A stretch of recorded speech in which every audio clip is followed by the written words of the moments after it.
Hello' viewers welcome back to my another mini blog. আপোনালোক সকলোকে জনাইছোঁ পুনৰবাৰ মোৰ অন্য এটা মিনি ব্লগলৈ স্বাগতম। যিহেতু এতিয়া ভাদ মাহ চলি আছে আৰু গোটেই নামঘৰবিলাক চাগে এতিয়া নাম কীৰ্তনেৰে একদম ধুনীয়া পৰিৱেশ হৈ আছে নহয়নে? তেনেকৈ আমাৰ নামঘৰতো হৈ আছিলে ভাগৱত পাঠ আৰু যিহেতু ভকতক চাহ খুওৱা হয় সেইদিনা আছিলে আমাৰ পাল। ভকতক খুৱাবৰ কাৰণে মা আৰু জোনমামীয়ে এয়া ঠিক কৰি আছিলে।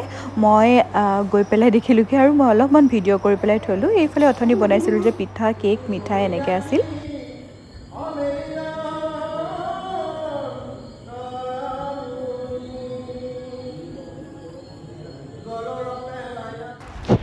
যিহেতু এফালে ভাগৱত পাঠ চলি আছিলে আৰু মাহঁতো চাহ দিয়া কামত ব্যস্ত হৈ আছিলে, এইফালে মামাৰ ছোৱালীজনী আৰু মই এনেকৈ বহি আছিলোঁ, ভাগৱত পাঠ শুনি আছিলোঁ।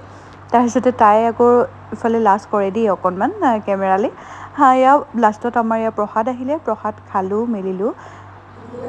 এয়া শেষত সকলোৱে আমি সেৱা ল'লোঁ। যিহেতু আমাৰ হৈ পেলাই শৰাই আগবঢ়াইছিলে সেইটো কাৰণে আমি গোটেইখিনি সেৱা ল'লোঁ আৰু বাকী যিসমূহ বয় বস্তু আছিলে গোটেইখিনি এয়া জোনমামীহঁতে বান্ধি কৰি ল'লে। তাৰপিছত আমি এয়া ঘৰলৈ বুলি ওলালোঁ।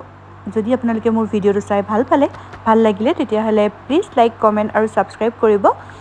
ভিডিঅ'টো শেষলৈকে চোৱাৰ বাবে থেংক ইউ।